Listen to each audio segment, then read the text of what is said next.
प्यारे बच्चों, आज का जो हमारा वीडियो रहेगा वो वीडियो कंडीशनल प्रोबेबिलिटी पर आधारित है। क्योंकि कंडीशनल प्रोबेबिलिटी बहुत महत्वपूर्ण है। Bayes theorem, total probability theorem वगैरह में ये बहुत काम आती है, जो कि शर्तियां क्वेश्चन बोर्ड में लेकर आती है। आज काफी समय बाद हमारी ये चर्चा आपसे हो रही है, इसका हमें खेद है, क्योंकि हर मनुष्य की अपनी अपनी समस्याएं होती हैं। समस्याग्रस्त मैं हो जाता हूं, लेकिन उसके लिए मुझे दोबारा से आपसे क्षमा मांगनी पड़ रही है। इसलिए आप मुझे क्षमा करें और अपना प्यार मुझे देने की कृपा करें। मैं आपको इस वीडियो में कंडीशनल प्रोबेबिलिटी को काफी गहराई तक ले जाने का प्रयास करता हूं। तो सबसे पहले, क्योंकि मैं बहुत सारी प्रोबेबिलिटीज के बारे में जो इंपॉर्टेंट बातें थी उनको बता चुका हूं, आज मैंने यहाँ पर एनसीईआरटी के एग्जाम्पल्स लिए हैं। उन एग्जाम्पल्स को मैंने अपनी धुन में किया है। हालांकि ये क्वेश्चन एनसीईआरटी में सॉल्व हैं, फिर भी मैंने इनको अपनी तरह से करने का अलग से प्रयास किया है। हो सकता है आपके प्रयास पसंद आ जाएगा। तो हम आपको पहले एग्जाम्पल को लेके चलेंगे। सॉल्यूशन एग्जाम्पल 1, इसमें दिया हुआ है probability A is equal to 7/13, probability B is equal to 9/13, probability A intersection B is equal to 4/13। हमसे मांगा है देयरफॉर प्रोबेबिलिटी A/B, जिसका कि फॉर्मूला होता है probability A intersection B upon probability B। ये तो बहुत सीधा क्वेश्चन है, बस वैल्यू डाल दीजिए। प्रोबेबिलिटी A इंटरसेक्शन B 4/13 है और डिवाइडेड बाई प्रोबेबिलिटी B 9/13 है। तो ये आएगा 4/13 मल्टीप्लाई 13/9, ये आ जाएगा 4/9 और ये हमारा आंसर हो गया। अब हमको सेकंड क्वेश्चन को अब यहां से सारी वर्ड प्रॉब्लम्स है, ये तो सीधा क्वेश्चन था। तो हम एग्जाम्पल 2 लेंगे। एग्जाम्पल 2 और क्या कह रहा है? A family has 2 children. What is the probability that both the children are boys, given that at least one of them is a boy? मैंने पहले भी कहा है कि हम सैंपल स्पेस बनाने से गुरेज करेंगे। सैंपल स्पेस बनाने में टाइम भी खराब होता है और हमारे किसी काम का सैंपल स्पेस नहीं होता। हम बिना सैंपल स्पेस के ही इस क्वेश्चन को निकालेंगे। हम ये बात नहीं करेंगे कि ए फैमिली हैज 2 चिल्ड्रन, के 2 चिल्ड्रन रखती है तो भी बॉय बॉय हो सकते हैं, गर्ल बॉय हो सकते हैं, और बॉय गर्ल हो सकता है, गर्ल गर्ल हो सकती है। नहीं, हमें कुछ करना है। माने 3 बच्चे होते तो और लंबा प्रोसेस हो जाता, 4 बच्चे होते और लंबा प्रोसेस हो जाता। तो हम सैंपल स्पेस नहीं बनाएंगे, बल्कि हम क्या काम करेंगे, उसकी बातों को पकड़ेंगे। वो पूछा what is the probability that both the children are boys, दोनों जो बच्चे हैं वो बॉयज होने चाहिए। तो इसकी प्रोबेबिलिटी मांगी गई है और ये दिया हुआ है कि कम से कम उनमें से एक बॉय जरूर हो। तो जो मांगता है उसे लिख लीजिए। क्या कह रहा है? लेट इवेंट, किसकी इवेंट? इवेंट है both the children are boys. Let event that both the children boys, be E मान लीजिए, ए मान लीजिए, इसमें कोई दिक्कत नहीं है। क्वेश्चन ए और बी से करा गया था, ई और एफ भी ले सकते हैं, इच्छा है तो मैंने ई मान लिया। एंड इवेंट, किसकी इवेंट, यही से लैंग्वेज सेटअप करिए, इवेंट दैट एट लीस्ट, तो यहां पर पहले इसको ई को लिख लीजिए कितना ई है, देयरफॉर ई कितना आ जाएगा,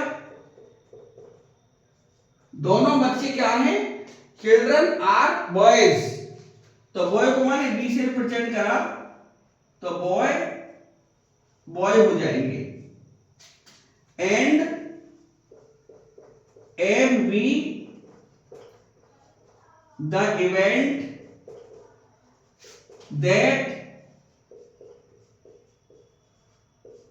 at least one of them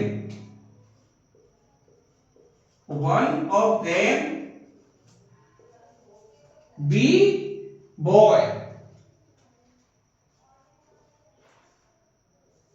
B F, इसको मैंने एफ इवेंट मान लिया, तो देयरफॉर एफ क्या बन जाएगा, एफ का सेम बन जाएगा, हमारा इवेंट आ जाएगी eight least one of them, one कोई सा एक, कम से कम उनमें से बॉय होना चाहिए, तो पहला बॉय हो सकता है,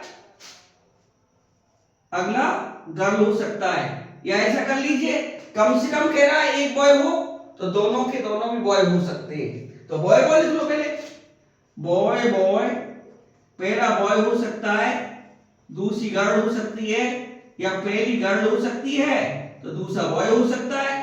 अब गर्ल गर्ल हम नहीं लिख सकते क्योंकि उसने कहा कम से कम एक बॉय जरूर हो, चाहे पहला हो चाहे बाद वाला हो, इसलिए गर्ल गर्ल अब नहीं आएगा।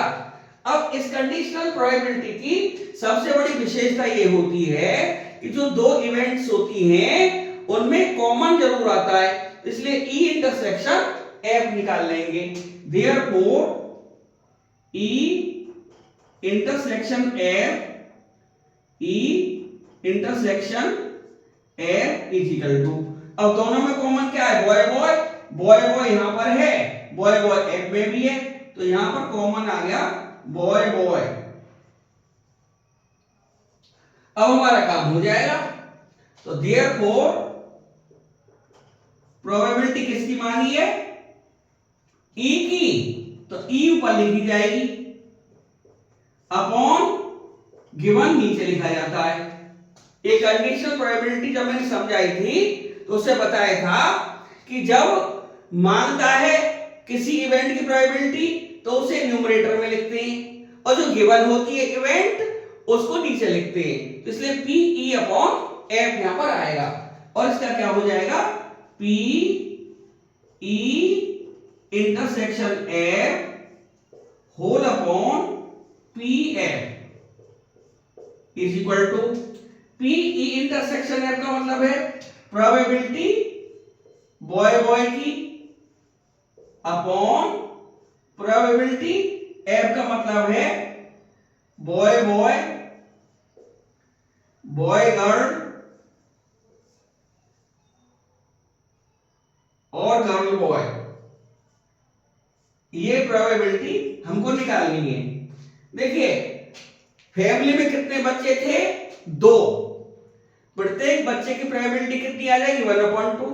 जैसे हम कॉइन को टॉस करते हैं तो उसमें हेड और टेल आते हैं आउटकम्स के रूप में, जो आउटकम्स होता है कॉइन को टॉस करने पर, वन कॉइन को टॉस करने पर उसमें आउटकम्स हेड या टेल, या पहले टेल आ सकता है हेड आ सकता है, होते तो ये या तो हेड टेल बोले या टेल हेड बोले, तो प्रत्येक की प्रोबेबिलिटी आती है 1/2, यानी हेड की प्रोबेबिलिटी 1/2, टेल की प्रोबेबिलिटी 1/2।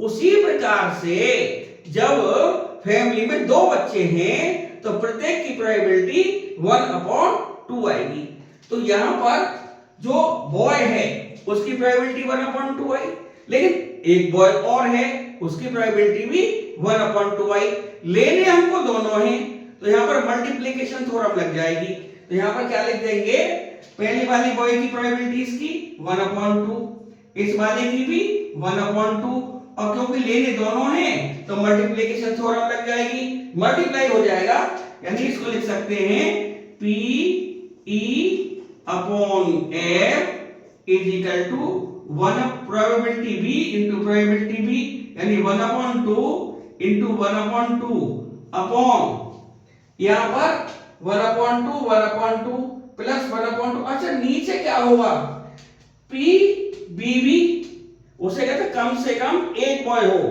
या तो दोनों ही बॉय हो, या फिर एक बॉय एक गर्ल हो, या एक गर्ल एक बॉय हो। इसमें और लग रहा है हिंदी में या अंग्रेजी में और, तो और में प्लस, यहां पर आपकी कौन सी थ्योरम लगेगी, एडिशन थ्योरम। तो यहां पर क्या कौन सी थ्योरम लग रही थी, ऊपर मल्टीप्लिकेशन थ्योरम MT, और नीचे कौन सी थ्योरम लग रही है, एडिशनल थ्योरम या एडिशन थ्योरम AT। MT ऊपर लग गई, AT नीचे लग गई, ऊपर मल्टीप्लिकेशन थ्योरम लगती है और नीचे एडिशनल थ्योरम लगती है। तो क्या कर लेंगे, ये कितने 1 2 3, यानी यहां से जो लिखे 1/2 इंटू 1/2, और ये 3 टाइम्स आ रहा है इंटू 3, ये लिख सकते हैं, बहुत आसान है, 3 बार आता है ना, 1/2 into 1/2 plus 1/2 into 1/2 plus 1/2 into 1/2, 3 times आ गया। तो हमको शॉर्ट में 1/2 इंटू 1/2 इंटू 3 लिख सकते हैं। यहां से ये कैंसिल आउट हो जाएंगे, 1/2 1/2, तो हमारा आंसर 1/3 आ जाएगा। ये बहुत आसान तरीका है, एक बार फिर सुन लो। कंडीशनल थ्योरम में ऊपर मल्टीप्लिकेशन थ्योरम लगती है और नीचे एडिशन थ्योरम या एडिशनल थ्योरम लगती है। इस तरह से हमारी दो प्रॉब्लम यानी दो एग्जांपल सॉल्व हो गए। ये उतारना है उतार लीजिए, नहीं तो ये आ तो गया ही है, आप बाद में इसको सीख सकते हैं। हम अगली एग्जांपल पर चलते हैं।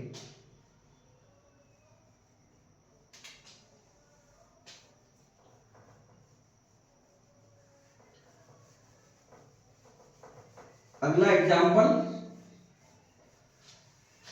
क्या कह रहा है,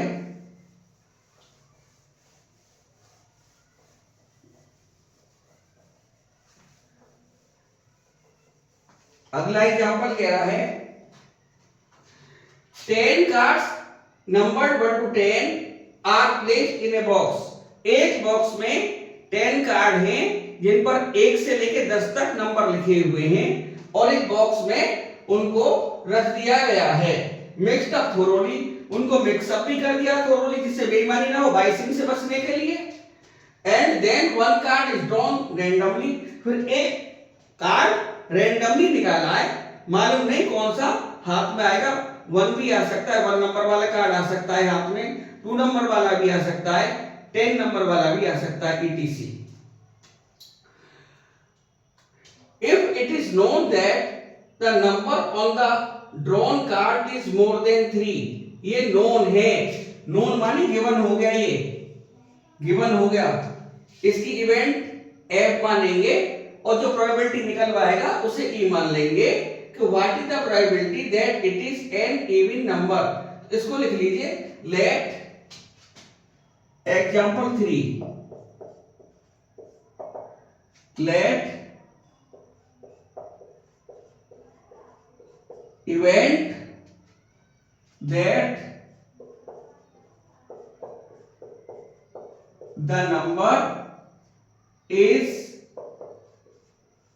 even be E, क्योंकि जिसकी प्रोबेबिलिटी निकालते हैं उसे या तो A मान लीजिए या E मान लीजिए, E मान ली तो इवेंट क्या हो जाएगी, therefore E is equal to आ जाएगी हमारी नंबर इवन होना चाहिए।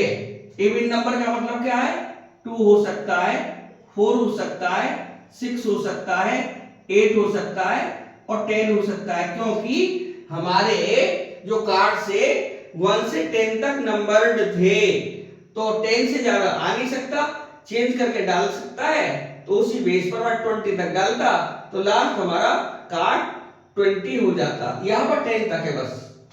2 4 6 8 10 और क्या बोल रहा है, गिवन क्या है,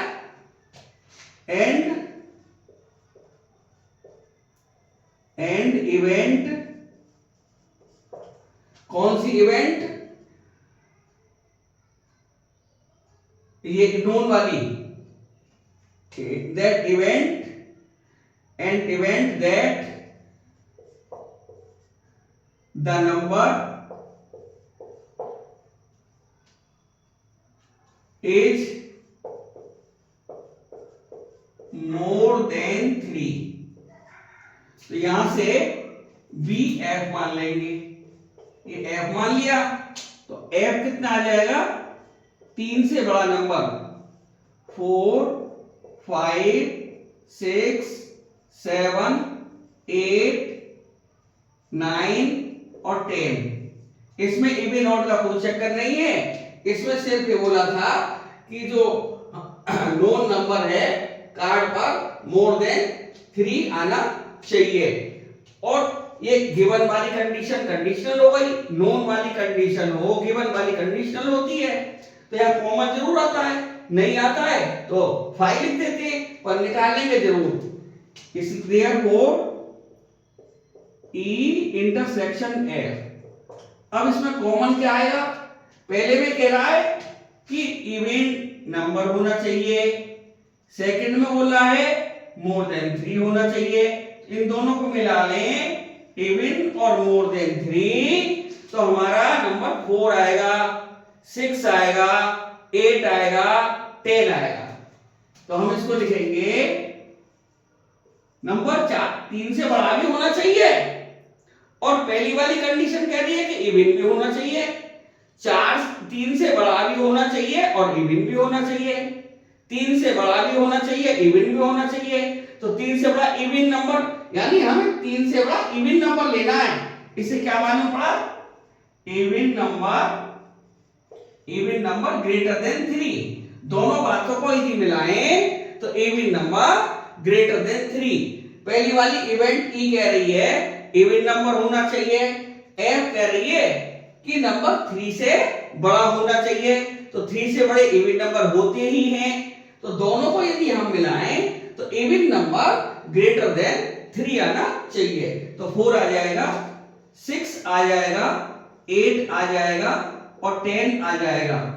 अब यहां पर जो प्रोबेबिलिटी मांगी है, देयरफॉर प्रोबेबिलिटी क्या मांग ली, E बाई F, क्योंकि ये हमको प्रोबेबिलिटी मांगी थी कि what is the probability that it is an even number. Even number की प्रोबेबिलिटी मांगी थी, तो जिसकी प्रोबेबिलिटी मांगी जाती है उसे ऊपर लिखते हैं, और जो गिवन होता है या नोन होता है उसे कौन में लिखते हैं। तो फॉर्मूला है P E intersection F upon P F.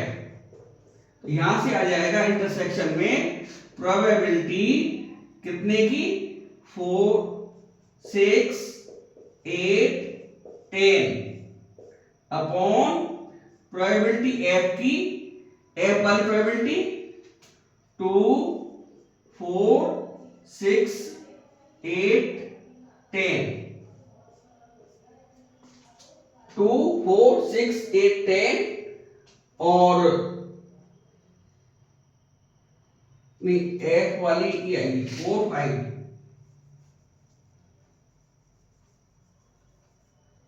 4 5 6 7 8 9 10, क्योंकि एफ में बोल रहा था ना मोर देन 3 नंबर, तो 4 5 6 7 8 9 10, 4 5 6 7 8 9 10।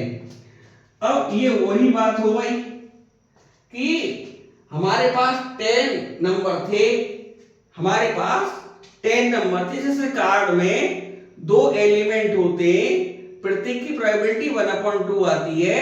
कार्ड हमारे पास 10 है, तो प्रत्येक कार्ड की प्रोबेबिलिटी 1/10 आएगी। ऊपर तो सारे लेने, तो उधर तो मल्टीप्लिकेशन थ्योरम लगेगी, एमटी लगेगी, यहां एडिशनल थ्योरम, 80 लगेगी।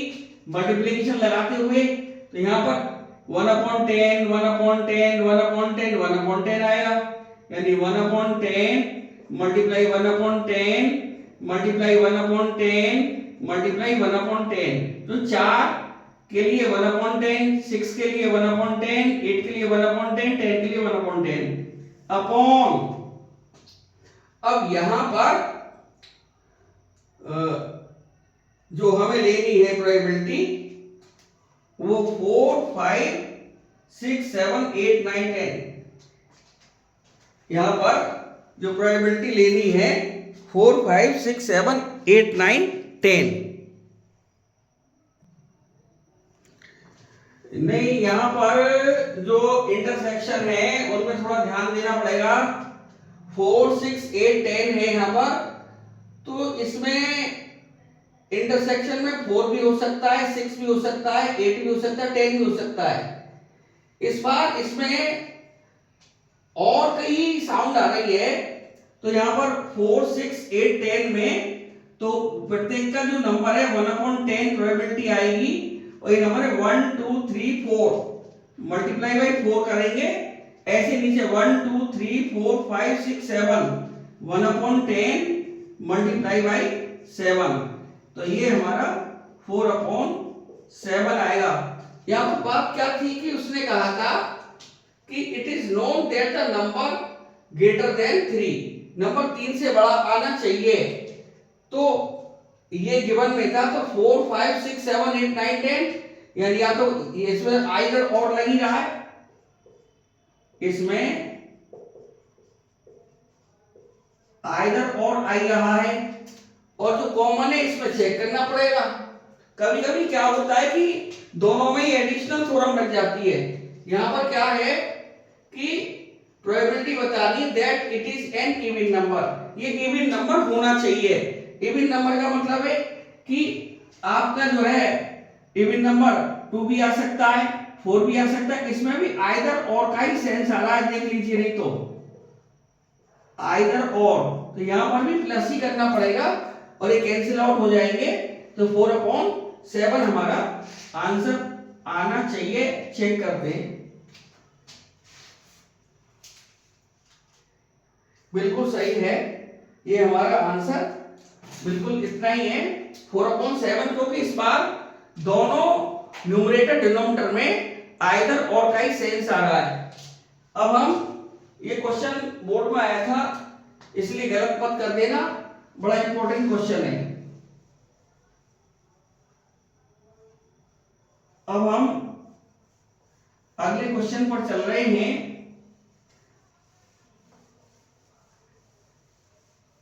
और अगला जो एग्जाम्पल है वो क्या कह रहा है, example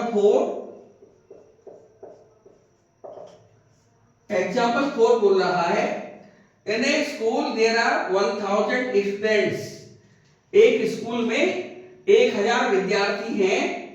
it is known that out of which 430 are girls, ये 430 गर्ल्स हैं, यानी ये क्लियर दे दिया।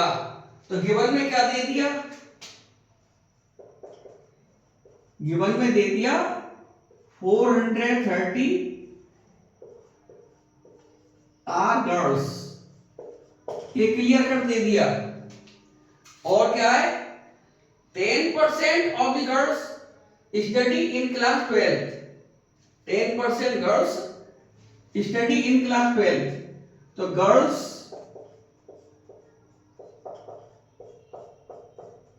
इन 12th इज इक्वल टू कितनी आ जाएंगी, 10%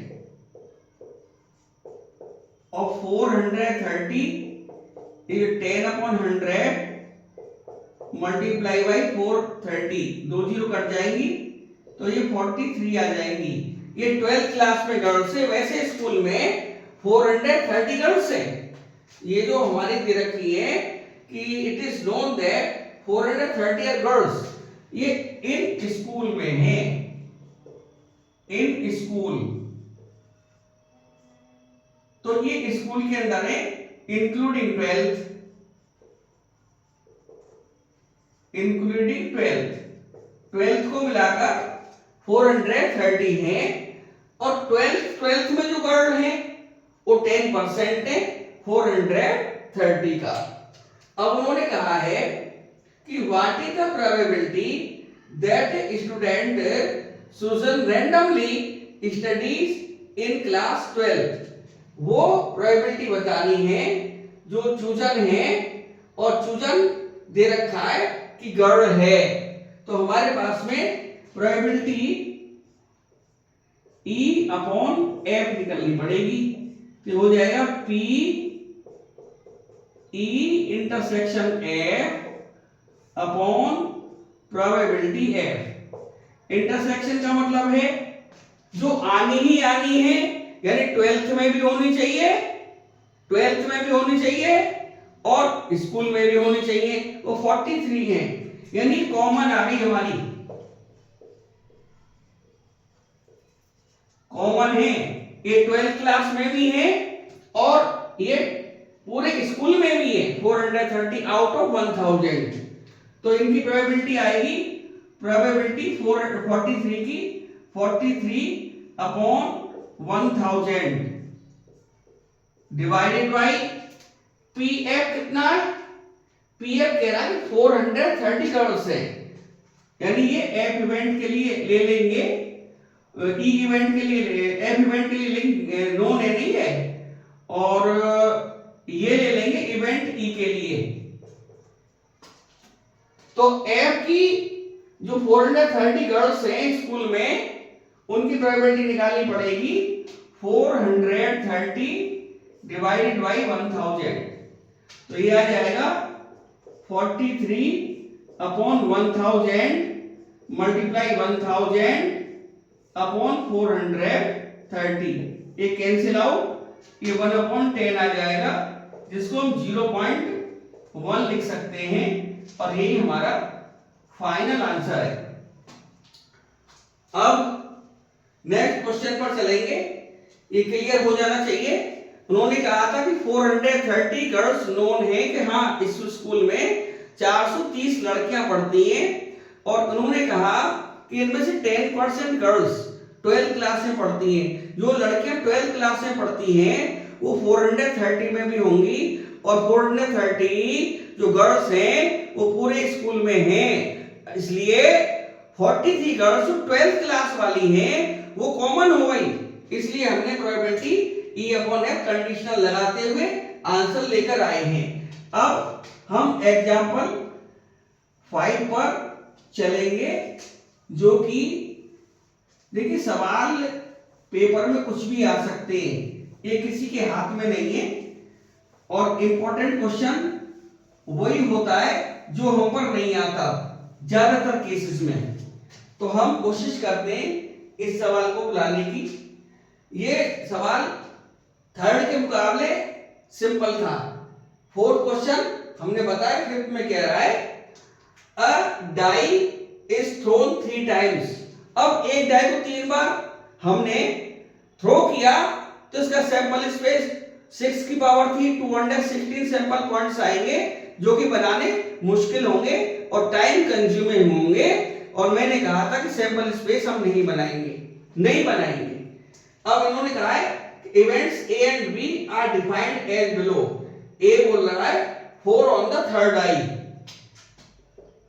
इवेंट बोल रहा है ए वाला 4 ऑन द 3rd डाई, यानी 3rd डाई पर 4 आना चाहिए।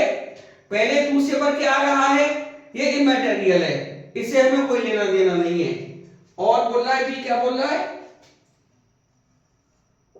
बी बोल रहा है 6 on the first and 5 on the second throw. 6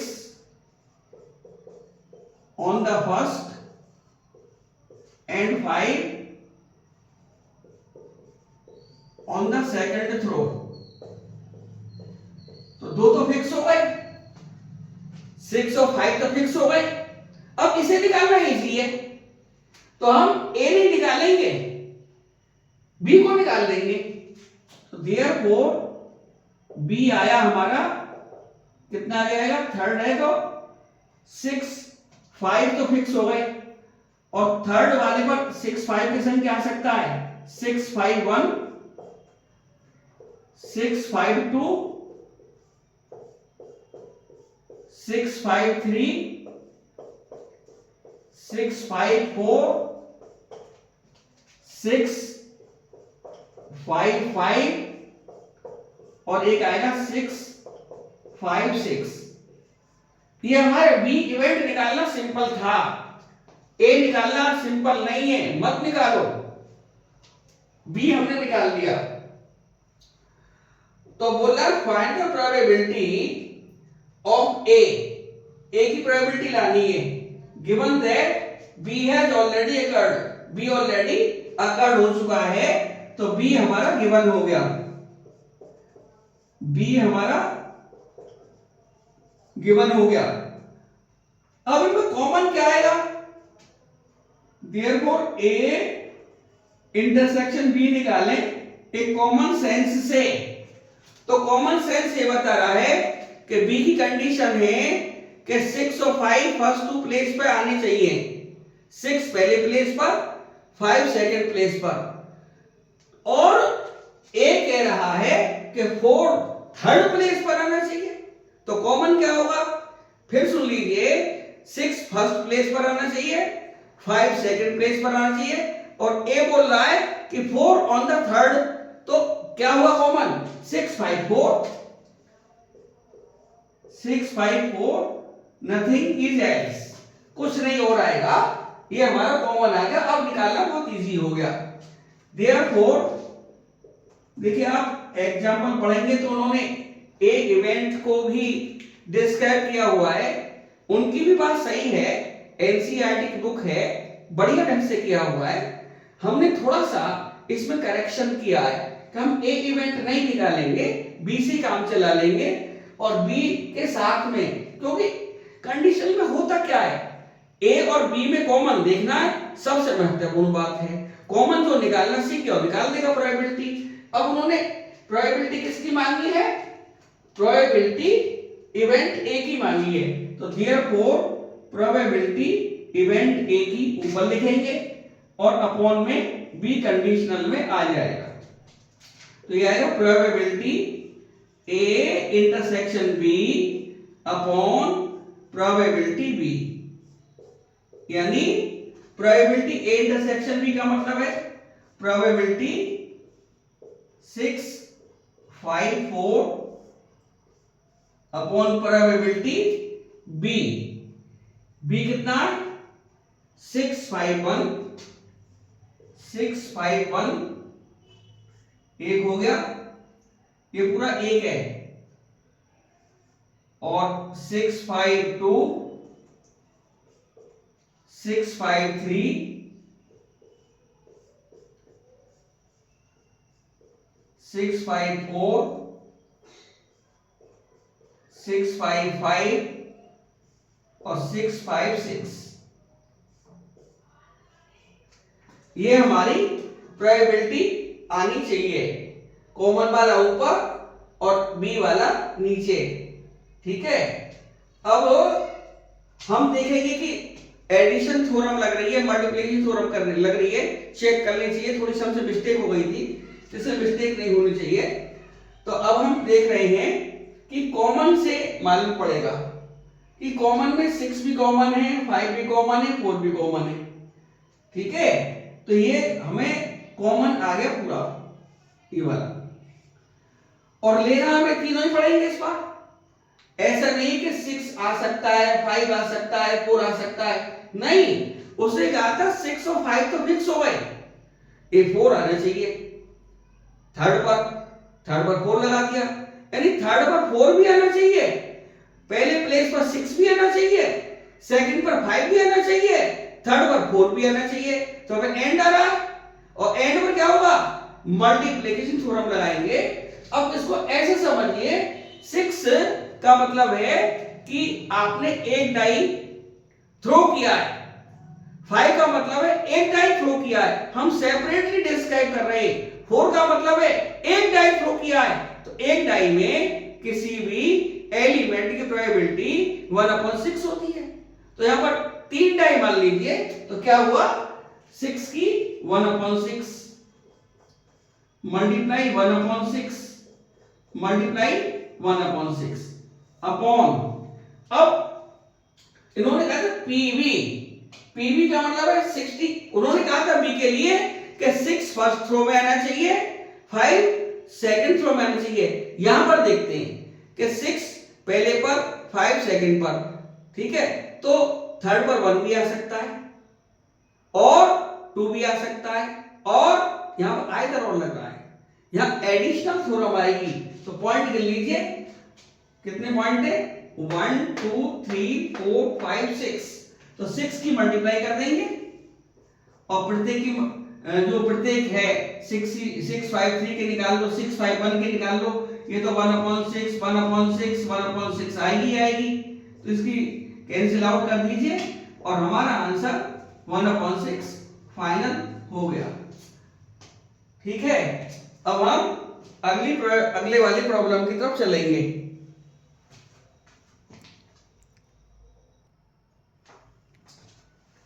अब हम एग्जाम्पल 6 पर चलेंगे और 6 वाला क्या कह रहा है। एग्जाम्पल 6 ये क्या कह रहा है, a die is thrown twice, एक डाई को 2 बार थ्रो किया, and sum of numbers appearing is observe to be 6, और नंबरों का सम 6 पाया गया, 6 ऑब्जर्व किया, गिवन हो गया। तो गिवन के लिए क्या कर लेंगे, यानी गिवन में मान लीजिए हमारी इवेंट ई है, तो गिवन में ई कितना हो जाएगा, अब ई निकालना इजी है, सॉरी एफ, गिवन एफ है, सॉरी एफ कितना हो गया, इनका जो सम है 6 ऑब्जर्व हुआ है, गिवन है, गिवन पक्का गिवन। अब 6 का सम निकालना इजी है, तो यहां पर f को निकालना इजी है, कभी कभी e को निकालना इजी होता है, और प्रोबेबिलिटी मांग रहा है कि नंबर 4 अपीयर्ड एटलीस्ट वंस, के 4 कम से कम एक बार आएगा, उसे देखेंगे। पहले f को निकाल ले, सम कितना है हमारे पास में 2 है, तो पेयर में आएगा, सम हमारा 6 होना चाहिए, ठीक है ना, जो सम है ऑब्जर्व टू बी 6, तो 1 के साथ लगाएं तो 5 मिला दें तो सम 6 आ गया, 2 के साथ लगाएं तो हमारे पास में 4 आना चाहिए, 6 हो गया, और 2 के साथ में और आ ही नहीं सकता, 2 के साथ 5 लगाएंगे तो 7 आ जाएगा, हमें नहीं लाना। अब 3 के साथ लगाओ, 3 के साथ 3 लगा दे 6 आ जाएगा, अब वो 3 के साथ और कुछ लगा नहीं सकते, नहीं तो सम ज्यादा हो जाएगा या कम हो जाएगा। 4 के साथ में 2 लगा दे 6, हमको बिल्कुल फिक्स 6 लाना है, फिक्स्ड 6 पूरा, ना आगे पीछे कुछ नहीं, और 5 के साथ बना सकता है, और तो मेरे ख्याल से बचा नहीं, 6 सम आ जाएगा, तो हमारे इवेंट एफ आ गई। और ई क्या कह रहा है, ई कह रहा है कि इस बात की प्रोबेबिलिटी बताइए, number 4 appeared at least, number 4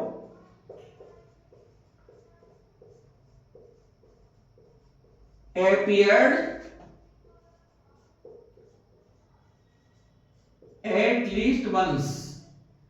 इसका क्या मतलब है कि नंबर 4 कम से कम एक बार जरूर होना चाहिए, तो नंबर कम से कम एक बार कहां पर आ सकता है, यानी 4 या तो पीछे आ सकता है, ठीक है, या फिर 4 पहले नंबर पे भी आ सकता है, 4 फर्स्ट प्लेस पर भी आ सकता है, और 4 सेकंड प्लेस पर भी जा सकता है। तो हम ई को नहीं निकालेंगे, बहुत झंझट हो जाएगा, बहुत बड़ा प्रोग्राम करना पड़ेगा। यदि हम 4 को यहां पर रखते हैं सेकंड नंबर पर, ठीक है, तो काफी हमको नंबर बनाने पड़ेंगे, छोड़ दीजिए, हम ई इंटरसेक्शन एफ निकाल लेंगे, ई इंटरसेक्शन एफ ज्यादा इंपॉर्टेंट है। इसमें क्या करना है, दोनों बातें पूरी करनी पड़ती है। उसमें कहा था कि सम 6 आना चाहिए, सम इज इक्वल टू 6 होना चाहिए, और इसमें कह रहा है कि 4 कम से कम 1 जरूर होना चाहिए, एटलीस्ट वंस, तो दोनों बातें पूरी कर देंगे। ध्यान से देखो, सम तो 6 आना चाहिए और 4 कम से कम एक बार जरूर आना चाहिए, तो सम 6 तो सभी से सब आ रहा है। ठीक, इसकी बात भी तो रखनी है कि कम से कम 4 जरूर आए एक बार। तो ऐसे हमारे दो ही यहां पर सैंपल पॉइंट चमक रहे हैं, एक 2 4 है और एक 4 2 है। इस तरह से हमारा E इंटरसेक्शन F आ गया और ये लगभग 99% क्वेश्चन सॉल्व हो गया। अब तो हमको सिर्फ थ्योरम चेक करनी है कि आइदर और एडिशनल थ्योरम और मल्टीप्लिकेशन में एंड पर मल्टीप्लिकेशन थ्योरम लग रही कि नहीं, केवल यही चेक करना है। अब तो हमें कंडीशनल प्रोबेबिलिटी निकालनी है। Therefore P E upon F is equal to P E intersection F upon P F, ये काम करना है। यानी प्रोबेबिलिटी 2 4 4 2 ऊपर और नीचे प्रोबेबिलिटी लानी निकालकर F वालों की, यानी 1 2 नहीं 1 5 2 4 3 3 4 2 और 5 1। अब चलिए चेक करते हैं। देखिए यहां पर ऊपर देखते हैं, पहले उन्होंने कहा था कि 4 appeared at least once, 4 कम से कम एक बार आना चाहिए। तो 4 एक बार सेकंड पोजीशन ले सकता है और फर्स्ट पोजीशन भी ले सकता है। इसमें आइदर और लग रही है, आइदर और आइदर और का मतलब है कि एडिशनल थ्योरम, एडिशनल थ्योरम लग रही है यहां पर। और नीचे देखिए चेक करके कि सम 6 होना चाहिए, कि या तो इससे 6 हो सकता है, आइदर दिस और दिस और दिस और दिस। इसमें भी आइदर और लग रही है, आइदर और। तो यहां पर भी एडिशनल थ्योरम लग रही है। तो अब क्या काम करेंगे, ये क्लियर हो गया एडिशनल थ्योरम।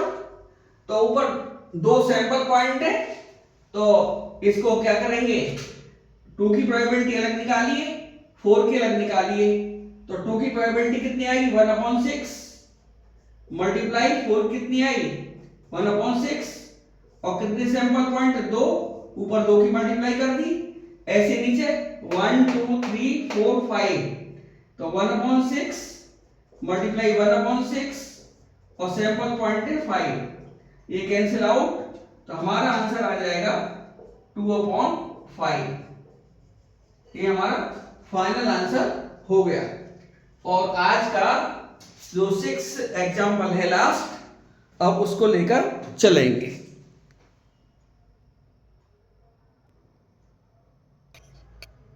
चालू मत करिए वो। अब आज का लास्ट एग्जाम्पल नंबर 7 है और ये कह रहा है consider the experiment of tossing a coin. If the coin shows head, toss it again, but if it shows tail, then throw a die. Find the conditional probability of the event that the die shows a number greater than 4 given that there is at least one tail। किया क्या उन्होंने, tossing a coin करिए। जैसे coin का toss करते हैं, coin को toss करते हैं, टॉस, तो उसमें क्या निकल कर आएगा, हेड और टेल या कोई सा लिख लीजिए पहले, टेल हेड भी लिख सकते हैं पहले, तो ये आएगा। और उसके बाद में कहा कि if the coin shows head, यदि ये हेड दिखाता है, हेड दिखाता है तो क्या कह रहे हैं, थ्रो ए डाई। तो हेड के साथ में डाई लगा दीजिए, नहीं टॉस इट अगेन, इसे दोबारा टॉस करिए। तो हेड के साथ क्या आ सकता है, हेड हेड आ सकता है एक सैंपल पॉइंट। तो इसके साथ ये कॉइन लगा दीजिए, क्योंकि उन्होंने कहा कि टॉस इट अगेन, कॉइन को दोबारा टॉस कर दीजिए। और कॉइन में क्या होता है, हेड टेल या टेल हेड हो सकता है। तो पहले हेड लगा लीजिए, हेड हेड हो सकता है, हेड टेल हो सकता है, ठीक है, और टेल लगा दीजिए, हेड टेल हो गया। जब कॉइन को टॉस करा तो एच के साथ क्या आ सकता है, एच के साथ टी भी आ सकता है, एच के साथ एच भी आ सकता है, टी के साथ एच आ सकता है, और टी के साथ टी भी आ सकता है। तो ये हमारी एक चीज हुई। और एक टेल आती है, तो उन्होंने कहा था कि थ्रो ए डाई, इसके साथ डाई लगाना पड़ेगा। तो ये हो जाएगा T1 T2 T3 T4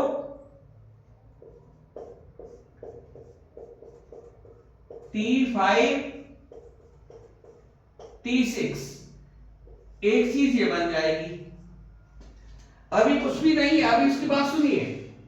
ये तो हमने थोड़ा सा इस क्वेश्चन को उसके कहे के अनुसार लिख दिया है। फाइंड द कंडीशनल प्रोबेबिलिटी, यहां से इवेंट ई लेनी पड़ेगी। ई क्या बन जाएगी, conditional probability of the event die shows number greater than 4। Die 4 से बड़ा नंबर दिखाए तो क्या हो जाएगा हमारे पास में, 4 से बड़ा, ये दो नंबर आ रहे हैं T5 और T6। ये चीजें हमारी इवेंट की हो जाएंगी।